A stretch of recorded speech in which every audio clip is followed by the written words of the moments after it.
Raymond Aguilar mga bro, bibitawan na kaya ng Barangay Ginebra? At Jimmy Malonzo, good news, latest update. So may mga star player na ngang binitawan itong Barangay Ginebra mga bro, at nasasayangan nga ang mga fans dito, partikular na kay Sistan. Alam naman natin na number 1 scorer itong si Sistan sa mga locals ng Barangay Ginebra, kaya malalaman talaga natin yan ngayong Governors Cup kung sino ang mag-step up sa kanila. May mga nagsasabi din mga bro na dapat si Raymond Aguilar na lang daw ang binitawan ng Barangay Ginebra. Well, para sa akin mga bro, hindi naman talaga nagagamit sa totoong laban itong si Raymond Aguilar, pero may malaking role nga ito sa kanilang team.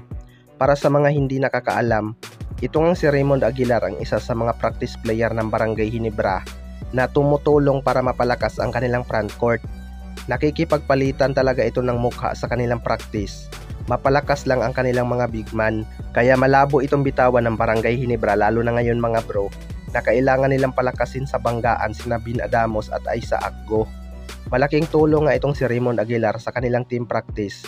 Ang kinaganda lang mga bro, hindi nga ito nagdedemand ng playing time, kaya okay lang din sa kanya kung ipasok siya o hindi. Nakitaan nga ito ni Coach Timko ng potential sa Blackwater Bossing, kaya agad nila itong kinuha. Kaya malabo pa sa sabaw ng pusit na bitawan itong si Raymond Aguilar kahit hindi nagagamit sa laban. Sa kabilang banda naman mga bro, Jimmy Malonzo, good news, latest update. Ito ngang si Jimmy Malonzo ay nagkaroon ng injury last season, dahilan kaya hindi niya natapos ang Philippine Cup at hindi rin siya nakapaglaro sa ating national team na Gilas Pilipinas.